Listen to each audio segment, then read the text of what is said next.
Now that's another way of playing solo guitar with a hint of melody and a lot of rhythm and using things that we've already learned how to do. In the introductory video for this series, I talked about a certain turnaround in the key of E that went like this.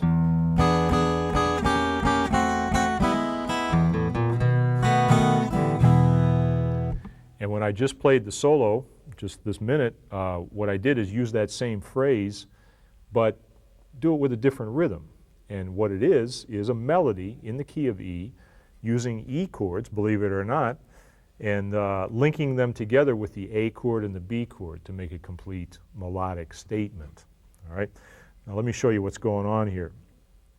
In the introductory video, when I explained the E chord on the turnaround there, I showed that it was, and still is, an E dominant 7 voicing, right? Listen to the open E and then the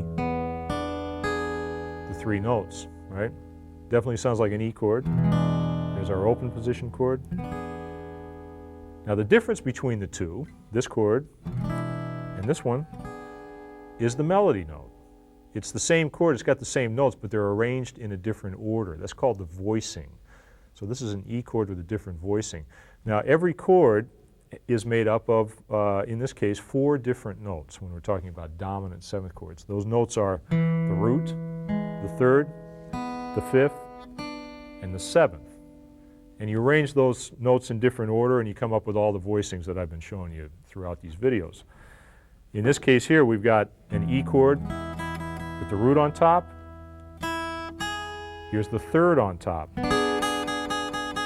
If I keep the same idea going, I can play an E chord with the 5th on top or with the 7th on top.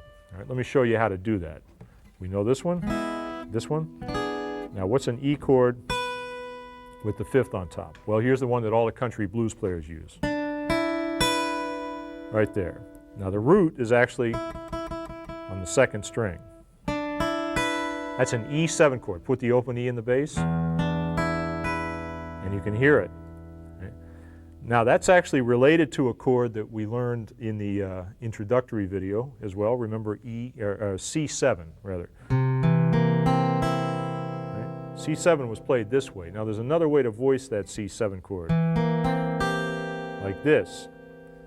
And what that chord is a different key, but the same voicing as this one up here. It's a great movable chord, and it's one that you hear in a lot of different country blues solos. So there's our E7 chord with the 5th on top, and now we need one with the 7th on top, and that's a familiar chord. We played that down here for the key of A. Slide it up the neck. There's the root, 3rd string, and there's E7 with the 7th on top. You can reach up and get the octave. So now we've got E, E7, E7, E7, and E. Right? So in other words, we've got melodies being played with chords depending on which note we put on top of the voicing. All right? Now this might seem a little complicated, getting a little theoretical, but check it out. This is how it sounds.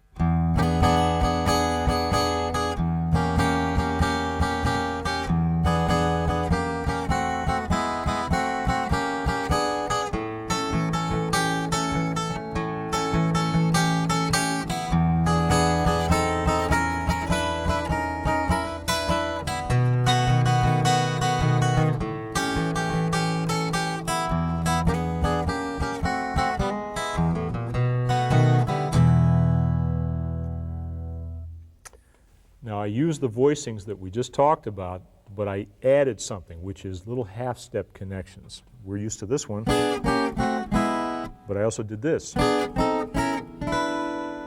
By taking the same shape and moving it up until you reach the next shape, you can almost play every single note. Some of them are a little touchy, but these work for sure. So you take that E7, up a half step, up another half step, and then just stretch those fingers out, keep the E on that 2nd string. And there's our other E7 chord, right? So this is a technique used by country blues guitar players to solo without losing the feel of the rhythm. And you can even extend that idea to the other chords, the A chord and the B chord. It takes a little thinking, and a little practice, but it works. For instance, for A, here's A7. Now here's another version of A. This one has the root on top, and it looks like an E chord, but played up here at the 5th fret. I'm not playing a full bar chord, I'm just playing part of it, because all I want is the melody. And then here's A7. This is the one that looks like the E7 chord here. So I've got the root on top, 3rd on top, and then A7 with the 5th on top, right?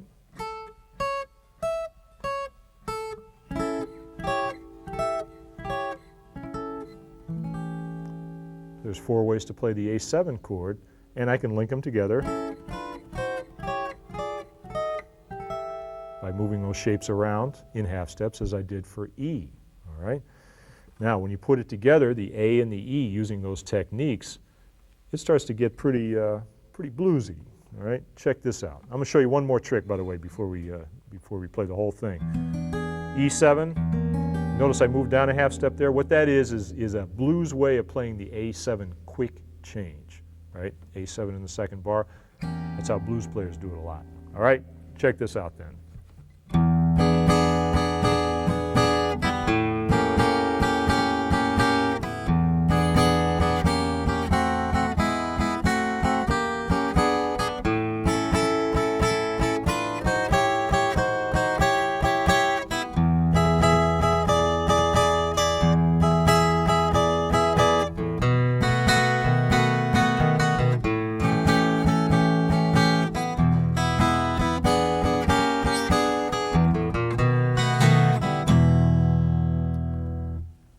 Now what did I do there? I used the E lick. When I went to the A chord though, instead of staying in the open position, played the A chord and used my little lick, the same one I learned for E, right? And then I went back to the E chord, but I stayed up in this neighborhood. That's connecting the melody. It's what they call voice leading. The voicings connect with one another, right? For B, back to my familiar position. Now I could do the same thing on B that I did on E and A. In other words, find different ways to play the B chord. There's B, turns out there's B with the 5th on top. There's B with the 7th on top, root. There's B with the root on top. B with the 3rd on top, right? So a whole lot of stuff going on with those 3 chords when you get all those voicings together, all right? Now I'm going to play one more example of a blues using those different chord voicings, and I'll be playing exactly what I just showed you for the E, the A, and the B chord, and just tying them together so you can get an idea how it sounds. 2, 3, 4.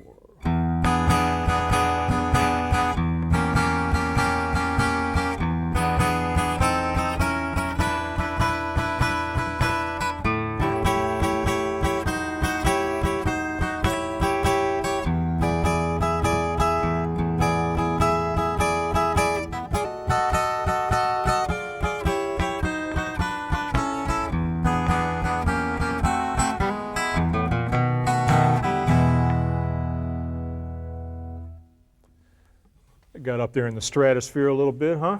Now we started off with some familiar territory, E, going down that half step. Right. Now I explained that as a quick change. Even though I'm not changing the bass note, it's still implying the A chord. Hey, you know, we're among friends here.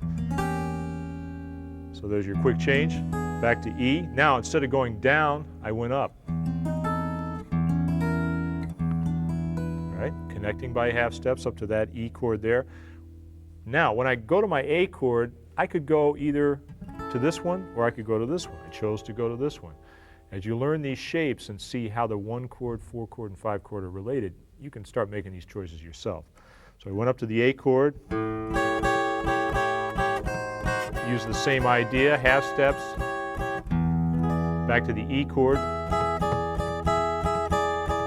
Right? Now, here comes the B chord. And this time, rather than jump all the way back down low and play that open B7 as I have in the past, I decided I'm going to take a chance here and play B up in the same neighborhood. And the one that turns out to be right next door, if I go from E to B is that one right there. This little three-note shape here.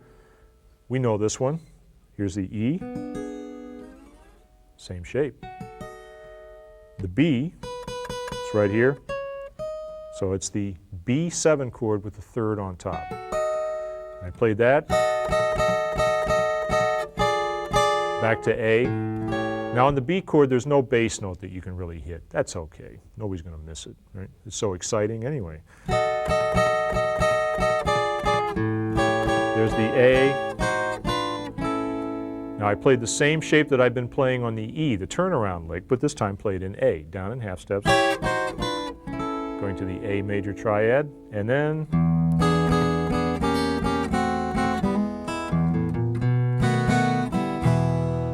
the familiar turnaround, B7, back to the root.